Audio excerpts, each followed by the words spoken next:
ಬಿಹಾರದಲ್ಲಿ ಖಾಲಿ ಇರತಕ್ಕಂತಹ ಹೋಮ್ ಗಾರ್ಡ್ಸ್ ಹುದ್ದೆಗಳಿಗೆ ಅರ್ಜಿ ಕರೆದಿರ್ತಾರೆ.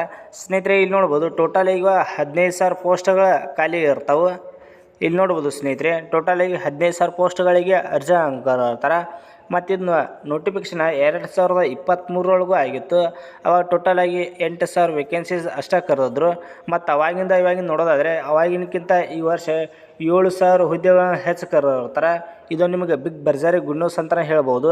ಯಾಕಂದ್ರೆ ಇದಕ್ಕೆ ಯಾರು ಕೆಲಸ ಮಾಡ್ಬೇಕಂತಿದ್ರಲ್ಲ ಆದಷ್ಟು ಇದಕ್ಕೆ ಜಲ್ದಿ ಅಪ್ಲಿಕೇಶನ್ ಹಾಕೋರಿ. ಮತ್ತು ಅಪ್ಲಿಕೇಶನ್ ಡೇಟ್ ಎಂದು ಸ್ಟಾರ್ಟ್ ಆಕೈತಿ ಮತ್ತು ಸೆಲೆಕ್ಷನ್ ಪ್ರೊಸೆಸ್ ಯಾವ ರೀತಿಯಾಗಿ ಇರ್ತೈತಿ ಎಲ್ಲವೂ ಈ ವಿಡಿಯೋದಲ್ಲಿ ಇರ್ತೈತಿ. ಅದಕ್ಕಾಗಿ ಈ ವಿಡಿಯೋನ ಯಾರು ಸ್ಕಿಪ್ ಮಾಡದೆ ಕೊನೆಯವರೆಗೆ ನೋಡಿ.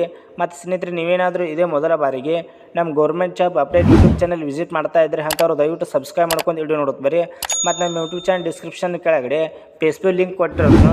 ನಮ್ಮ ಫೇಸ್ಬುಕ್ ಅಕೌಂಟ್ ಯಾರು ಫಾಲೋ ಮಾಡಿಲ್ಲ ದಯವಿಟ್ಟು ಅಲ್ಲಿಯೂ ಫಾಲೋ ಮಾಡ್ಕೊರಿ. ಅಲ್ಲಿಯೂ ಕೂಡ ಇಂಪಾರ್ಟೆಂಟ್ ನೋಟ್ಸ್ ಆಯ್ತು ಎಲ್ಲ ರೀತಿಯ ಮಾಹಿತಿಗಳ ಬಗ್ಗೆ ಫೇಸ್ಬುಕ್ನಲ್ಲಿ ತಿಳಿಸ್ಕೊಡ್ತಾ ಇರ್ತಾನೆ. ಬನ್ನಿ ಸ್ನೇಹಿತರೆ, ಮತ್ತು ಸರ್ಕಾರದಿಂದ ಫುಲ್ ನೋಟಿಫಿಕೇಶನ್ ರಿಲೀಸ್ ಆಗಿರುವುದಿಲ್ಲ, ಕೇವಲ ಶಾರ್ಟ್ ನೋಟಿಸ್ ರಿಲೀಸ್ ಮಾಡಿರ್ತಾರೆ. ಈ ಶಾರ್ಟ್ ನೋಟಿಸ್ ಒಳಗೆ ಏನೇನು ಇರ್ತೈತಿ ಎಲ್ಲವೂ ಈ ವಿಡಿಯೋದಲ್ಲಿ ತಿಳಿಸ್ಕೊಡ್ತಾನೆ. ಮತ್ತು ಇದಕ್ಕೆ ಅಪ್ಲಿಕೇಶನ್ ಪುರುಷರು ಮತ್ತು ಮಹಿಳೆಯರು ಇಬ್ಬರು ಕೂಡ ಇದಕ್ಕೆ ಅಪ್ಲಿಕೇಶನ್ ಹಾಕಕ್ಕೆ ಬರ್ತೈತಿ. ಅದನ್ನು ಯಾವ ರೀತಿಯಾಗಿ ನೀವು ಅಪ್ಲಿಕೇಶನ್ ಹಾಕೋದು ಎಲ್ಲವೂ ಈ ವಿಡಿಯೋದಲ್ಲಿ ಇರ್ತೈತಿ. ಬನ್ನಿ ಸ್ನೇಹಿತರೆ ವಿಡಿಯೋನ ಶುರು ಮಾಡೋಣ. ಇಲ್ಲಿ ನೋಡ್ಬೋದು ನೋಟಿಫಿಕೇಶನ್ ರಿಲೀಸ್ಡ್ ಮಾಡಿ ಡೇಟ್ ನೋಡ್ತಾ ಇದ್ದಾರೆ. 27 ಮಾರ್ಚ್ 2025 ಈ ನೋಟಿಫಿಕೇಶನ್ ರಿಲೀಸ್ ಆಗಿರ್ತೈತಿ. ಮತ್ತು ಅಪ್ಲಿಕೇಶನ್ ಹಾಕಕ್ಕೆ ಸ್ಟಾರ್ಟಿಂಗ್ ಡೇಟ್ ನೋಡೋದಾದರೆ 27 ಮಾರ್ಚ್ 2025 ಅಂದರೆ 27ನೇ ತಾರೀಕು ನೋಟಿಫಿಕೇಶನ್ ರಿಲೀಸ್ ಮಾಡಿರ್ತಾರೆ. ಮತ್ತು ಅಪ್ಲಿಕೇಶನ್ ಡೇಟ್ ಕೂಡ 27ನೇ ತಾರೀಕಿನಿಂದ ಸ್ಟಾರ್ಟ್ ಆಗಿರ್ತೈತಿ. ಮತ್ತು ಅಪ್ಲಿಕೇಶನ್ ಹಾಕಕ್ಕೆ ಕೊನೆಯ ದಿನಾಂಕ ನೋಡೋದಾದರೆ 16 ಏಪ್ರಿಲ್ 2025 ಇದು ಸ್ನೇಹಿತರೆ ಅಪ್ಲಿಕೇಶನ್ ಹಾಕಕ್ಕೆ ಕೊನೆಯ ದಿನಾಂಕ ಆಗಿರ್ತೈತಿ. ಇಷ್ಟೊಳಗೆ ನೀವು ಇದಕ್ಕೆ ಅಪ್ಲಿಕೇಶನ್ ಹಾಕಬೇಕಾಕೈತಿ. ಮತ್ತು ನೀವು ಇದಕ್ಕೆ ಆನ್ಲೈನ್ ಮುಖಾಂತರ ಇದಕ್ಕೆ ಅಪ್ಲಿಕೇಶನ್ ಹಾಕಬೇಕು. ಅದನ್ನು ಅಪ್ಲಿಕೇಶನ್ ಹಾಕಕ್ಕೆ ಅಪ್ಲಿಕೇಶನ್ ಚಾರ್ಜಸ್ ನೋಡ್ತಾ ಹೋಗೋದಾದರೆ ಇಲ್ಲಿ ನೋಡ್ಬೋದು ಸ್ನೇಹಿತರೆ, ಜನರಲ್ OBC ವರ್ಗದ ಅಭ್ಯರ್ಥಿಗಳಿಗೆ 200 ರೂಪಾಯಿ ನಿಮಗೆ ಅಪ್ಲಿಕೇಶನ್ ಫೀಸ್ ಇರ್ತೈತಿ. ಮತ್ತು SC ST ವರ್ಗದ ಅಭ್ಯರ್ಥಿಗಳಿಗೆ ನೀವು 100 ರೂಪಾಯಿ ನಿಮಗೆ ಅಪ್ಲಿಕೇಶನ್ ಚಾರ್ಜಸ್ ಇರ್ತೈತಿ. ಮತ್ತು ಫಿಮೇಲ್ ವರ್ಗದವರಿಗೆ ಇಲ್ಲಿ ನೋಡ್ಬೋದು ನಿಮಗೂ 100 ರೂಪಾಯಿ ನಿಮಗೆ ಅಪ್ಲಿಕೇಶನ್ ಚಾರ್ಜಸ್ ಇರ್ತೈತಿ. ಮತ್ತು ಪೇಮೆಂಟ್ ಮೋಡ್ ನೋಡೋದಾದರೆ ಆನ್ಲೈನ್ ಅಂದರೆ net banking, credit card, debit card, UPI ಇವುಗಳನ್ನ ಉಪಯೋಗ ಮಾಡ್ಕೊಂಡು ನೀವು ಇದಕ್ಕೆ ಅಪ್ಲಿಕೇಶನ್ ಪೇ ಮಾಡಬೇಕಾಗತ್ತೆ ಸ್ನೇಹಿತರೆ. ಮತ್ತು ಇದಕ್ಕೆ ಇಲ್ಲಿ ನೋಡ್ಬೋದು ಇದು ಶಾರ್ಟ್ ನೋಟಿಸ್ ಇರ್ತೈತಿ. ಈ ಶಾರ್ಟ್ ನೋಟಿಸ್ ಒಳಗೆ ಕೆಟಗರಿ ವೈಸ್ ಪೋಸ್ಟ್ಗಳನ್ನ ಹಂಚಿಕೆ ಮಾಡಿರ್ತಾರೆ. ಇಲ್ಲಿ ನೋಡ್ಬೋದು ಕೆಟಗರಿ ವೈಸ್ ಪೋಸ್ಟ್ಗಳು ಹಂಚಿಕೆ ಆಗಿರ್ತಾವೆ. ಮತ್ತು ಈ PDF ನಮ್ಮ ಗೌರ್ಮೆಂಟ್ ಜಾಬ್ ಅಪ್ಡೇಟ್ ಟೆಲಿಗ್ರಾಮ್ ಗ್ರೂಪ್ನಲ್ಲಿ ಹಾಕಿರೋದು ಅಲ್ಲಿ ಹೋಗಿ ನೀವು ನೋಡ್ಕೋಬೋದು ಸ್ನೇಹಿತರೆ. ಮತ್ತು ನಮ್ಮ ಟೆಲಿಗ್ರಾಮ್ ಅಕೌಂಟ್ ಯಾರು ಜಾಯ್ನ್ ಆಗಿಲ್ಲ ಜಾಯ್ನ್ ಆಗಿರಿ. ಅದರ ಲಿಂಕ್ ಕೂಡ ನಮ್ಮ ಯೂಟ್ಯೂಬ್ ಚಾನಲ್ ಡಿಸ್ಕ್ರಿಪ್ಷನಲ್ಲಿ ಕೊಟ್ಟಿರೋದು ಅಲ್ಲಿ ಹೋಗಿ ನೀವು ಜಾಯ್ನ್ ಆಗ್ಬೋದು. ಯಾಕಂದರೆ ಈ PDF ಮತ್ತು ಅಪ್ಲೈ ಲಿಂಕ್ ಎರಡೂ ಕೂಡ ನಮ್ಮ ಟೆಲಿಗ್ರಾಮ್ ಗ್ರೂಪ್ನಲ್ಲಿ ಹಾಕಿರೋದು. ನಿಮ್ಮದು ಕ್ವಾಲಿಫಿಕೇಷನ್ ಆಗಿತ್ತಂದರೆ ಇದಕ್ಕೆ ಅಪ್ಲಿಕೇಶನ್ ಹಾಕೊಳ್ಳೋಕೆ ಈಸಿ ಆಕೈತಿ ಸ್ನೇಹಿತರೆ. ಇಲ್ಲಿ ನೋಡ್ಬೋದು ಕ್ವಾಲಿಫಿಕೇಷನ್ ನೋಡ್ತಾ ಹೋಗೋದಾದರೆ ಇಲ್ಲಿ ನೋಡ್ಬೋದು ನೀವು ಜಸ್ಟ್ 12ನೇ ತರಗತಿ ಪಾಸಾಗಿದ್ದರೆ ಸಾಕು ಇದಕ್ಕೆ ಅಪ್ಲಿಕೇಶನ್ ಹಾಕ್ಬೋದು. ಆರ್ಟ್ಸ್, ಕಾಮರ್ಸ್, ಸೈನ್ಸ್ ಈ 3 ಜನರು ಕೂಡ ಇದಕ್ಕೆ ಅಪ್ಲಿಕೇಶನ್ ಹಾಕಕ್ಕೆ ಎಲಿಜಿಬಲ್ ಇರ್ತಾರೆ ಸ್ನೇಹಿತರೆ. ಆಗಲೇ ತಿಳಿಸ್ಕೊಟ್ಟಂತೆ ಟೋಟಲಾಗಿ 15,000 ಪೋಸ್ಟ್ ಕರೆದಿರ್ತಾರೆ.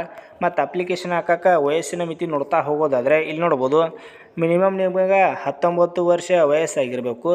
ಇಲ್ಲಿ ನೋಡ್ಬೋದು ಮತ್ತು ಮ್ಯಾಕ್ಸಿಮಮ್ ನೋಡ್ತಾ ಹೋಗೋದಾದರೆ ಮ್ಯಾಕ್ಸಿಮಮ್ 40 ವರ್ಷ ವಯಸ್ಸಿದ್ದಿರ್ತೈತಿ. ಮತ್ತು ವಯಸ್ಸಿನಲ್ಲಿ ಸಡಿಲಿಕೆಯನ್ನು ಕೂಡ ಕೊಟ್ಟಿರ್ತಾರೆ. ಇಲ್ಲಿ ನೋಡ್ಬೋದು age relaxation is applicable as per government norms ಅಂದರೆ ಗೌರ್ಮೆಂಟ್ ಅಧಿಸೂಚನೆ ಪ್ರಕಾರ SC ST ವರ್ಗದವರಿಗೆ 5 ವರ್ಷ ವಯಸ್ಸಿನ ಸಡಿಲಿಕೆಯನ್ನು ಕೊಟ್ಟಿರ್ತಾರೆ. ಮತ್ತು OBC ಅವರಿಗೆ 3 ವರ್ಷ ವಯಸ್ಸಿನ ಸಡಿಲಿಕೆ ಇದ್ದಿರ್ತೈತಿ.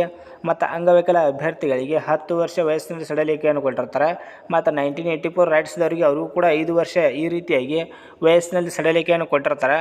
ಮತ್ತು ಸೆಲೆಕ್ಷನ್ ಪ್ರೊಸೆಸ್ ನೋಡ್ತಾ ಹೋಗೋದಾದರೆ ಇಲ್ಲಿ ನೋಡ್ಬೋದು ಸ್ನೇಹಿತರೆ ಯಾವ ರೀತಿಯಾಗಿ ಈ ಹೋಮ್ ಗಾರ್ಡ್ ಹುದ್ದೆಗಳಿಗೆ ಸೆಲೆಕ್ಟ್ ಮಾಡ್ಕೋತಾರಂತ ನೋಡ್ತಾ ಹೋಗೋದಾದರೆ ಇಲ್ಲಿ ನೋಡ್ಬೋದು ಮೊದಲು ನಿಮಗೆ ಫಿಸಿಕಲ್ ಎಫಿಷಿಯನ್ಸಿ ಟೆಸ್ಟ್ ಅಂದರೆ PET ಇರ್ತೈತಿ. ಅದ್ರೊಳಗೆ ರನ್ನಿಂಗ್, ಲಾಂಗ್ ಜಂಪ, ಹೈ ಜಂಪ ಎಕ್ಸೆಟ್ರಾ ಫಿಸಿಕಲ್ಗೆ ಯಾವ ರೀತಿಯಾಗಿ ಇರ್ತೈತಿ ಅಂತ ಇಲ್ಲಿ ನೋಡ್ಬೋದು. ಮತ್ತು ಇದು ಶಾರ್ಟ್ ನೋಟಿಫಿಕೇಶನ್ ಇರ್ತೈತಿ. ಫುಲ್ ನೋಟಿಫಿಕೇಶನ್ ಇನ್ನೂ ಬಂದಿರುವುದಿಲ್ಲ. ಫುಲ್ ನೋಟಿಫಿಕೇಶನ್ ಬರ್ತಂದ್ರೆ ಅದು ನಮ್ಮ ಟೆಲಿಗ್ರಾಮ್ ಗ್ರೂಪ್ನಲ್ಲಿ ಹಾಕಿರ್ತನು ಅಲ್ಲಿ ಹೋಗಿ ನೀವು ನೋಡ್ಕೋಬೋದು ಸ್ನೇಹಿತರೆ. ಮತ್ತು ಮೆಡಿಕಲ್ ಇರ್ತೈತಿ. ಮೆಡಿಕಲ್ ಕೂಡ ಬಾಡಿದ A to Z parts check ಮಾಡ್ತಾರೆ. ಸೇಮ್ ಆರ್ಮಿದು ಹೆಂಗೆ ಯಾವ ರೀತಿ ಚೆಕ್ ಮಾಡ್ತಾರೆ ಆ ರೀತಿಯಾಗಿ ಮೆಡಿಕಲ್ದು ಕೂಡ ಇಲ್ಲಿ ಎಲ್ಲ ಭಾಗಗಳನ್ನ ಪ್ರತಿಯೊಂದು ಭಾಗಗಳನ್ನ ಚೆಕ್ ಮಾಡ್ತಾರೆ. ಮತ್ತು ನೆಕ್ಸ್ಟ್ 3ನೇ ನೋಡ್ಬೋದು ಇಲ್ಲಿ ಡಾಕ್ಯುಮೆಂಟ್ ವೆರಿಫಿಕೇಷನ್ ಇರುತ್ತೆ. ಅಂದ್ರೆ ನೀವು ಅಪ್ಲಿಕೇಶನ್ ಹಾಕೋ ಮುಂದೆ ಯಾವ ಡಾಕ್ಯುಮೆಂಟ್ಸ್ಗಳನ್ನ ಹಾಕಿರ್ತಾರಲ್ಲ ಅವೆಲ್ಲ ಕರೆಕ್ಟ್ ಡಾಕ್ಯುಮೆಂಟ್ಸ್ಗಳನ್ನ ನೀವು ಸಬ್ಮಿಟ್ ಮಾಡಬೇಕಾಗತ್ತೆ ಸ್ನೇಹಿತರೆ. ಈ ರೀತಿಯಾಗಿ ಸೆಲೆಕ್ಷನ್ ಪ್ರೊಸೆಸ್ ಇರ್ತೈತಿ. ಮತ್ತು ಸ್ನೇಹಿತರೆ ಇದಕ್ಕೆ ಅಪ್ಲಿಕೇಶನ್ ಯಾರು ಹಾಕ್ಬೇಕಂತಿದ್ರಲ್ಲ ಇದರ ಅಪ್ಲೈ ಲಿಂಕ್ ನಮ್ಮ ಟೆಲಿಗ್ರಾಮ್ ಗ್ರೂಪ್ನಲ್ಲಿ ಹಾಕಿರೋದನ್ನು ಅಲ್ಲಿ ಹೋಗಿ ನೀವು ಇದಕ್ಕೆ ಅಪ್ಲೈ ಮಾಡಬಹುದು. ಮತ್ತು ಸ್ನೇಹಿತರೆ ಈಗ ತಾನೇ ಫೇಸ್ಬುಕ್ ಅಕೌಂಟ್ ಕೂಡ ಕ್ರಿಯೇಟ್ ಮಾಡಿವಿ, ಅಲ್ಲಿಯೂ ಕೂಡ ಎಲ್ಲರೂ ಸಪೋರ್ಟ್ ಮಾಡಿರಿ. ಈ ರೀತಿಯಾಗಿ ಎಲ್ಲವೂ ಮಾಹಿತಿಗಳನ್ನ ಫೇಸ್ಬುಕ್ ಚಾನಲಲ್ಲಿ ಕೂಡ ಹಾಕ್ತಾ ಇರ್ತೀವಿ.